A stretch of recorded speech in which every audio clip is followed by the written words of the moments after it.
All right, so today Joe delivered a speech about building bridges after the speech he gave earlier in the week. Tuesday, comparing all of his political opponents to Bull Connor, George Wallace, Jefferson Davis, while also referring to tens of millions of Americans as domestic enemies. Wow, take a look. I know where I stand. I will not yield. I will not flinch. I will defend the right to vote, our democracy against all enemies, foreign and, yes, domestic. So I ask every elected official in America, how do you want to be remembered? At consequential moments in history, they present a choice. Do you want to be on the side of Dr. King or George Wallace? Do you want to be on the side of John Lewis or Bull Connor? Do you want to be on the side of Abraham Lincoln or Jefferson Davis? This is the moment to decide. Those remarks were so unhinged that even Joe's fellow Democrats, they were put off. Even Dick Durbin said that Biden went too far. Nancy Pelosi criticized Joe for evoking Bull Connor and Strom Thurmond. And former Congresswoman and Democratic presidential candidate Tulsi Gabbard tweeted, quote, Hillary calling tens of millions of Americans deplorables was divisive and disgusting. Biden has gone further, calling those that disagree with his actions and policies domestic enemies, traitors, racists. And Biden did promise to unite us, but he is doing all he can to divide us. Now, tonight it appears that the only way Joe Biden is uniting Americans is against Joe Biden. And former Congresswoman Tulsi Gabbard joins us with more. Just give your overall perception of not only the speech, but this week and this year. We're just a few days away from the one-year anniversary since he was inaugurated.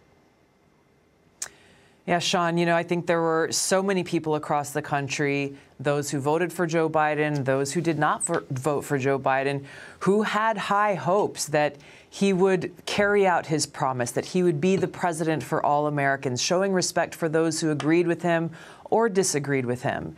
And unfortunately, the opposite is true. Not only has he not carried out on that promise, he is literally doing the exact opposite, rapidly carrying our country in the wrong direction, tearing us apart, pouring fuel on the flames of divisiveness.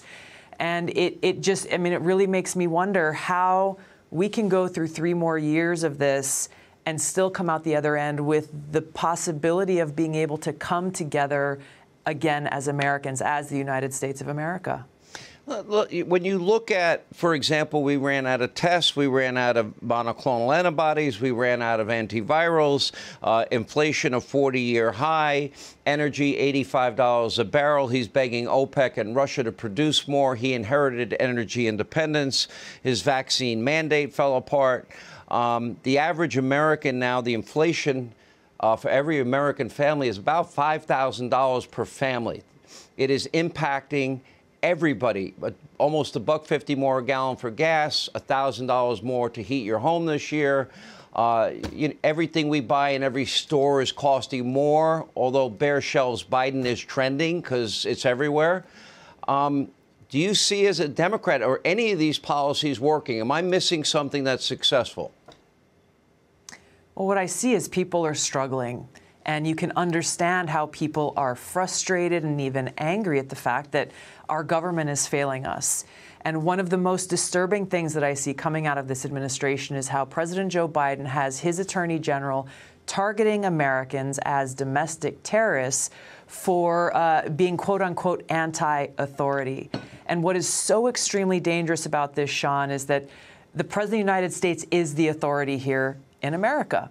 And so if our president is targeting Americans for being, quote unquote, anti-authority, what they're really saying is you are an enemy of the state if you are against the president or his policies.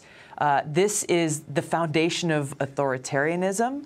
And the message that is received by people at home is, if you're going to target me for being against your policies as the president, there will be consequences, and therefore, what are people to do? Shut up, step back, and fall in line. And this is unacceptable in our democracy and must not go unchecked.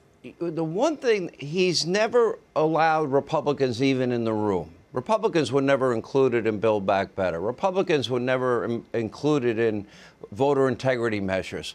My measures I'd like to see so we can have confidence in results and integrity in the process are simple. Voter ID, signature verification.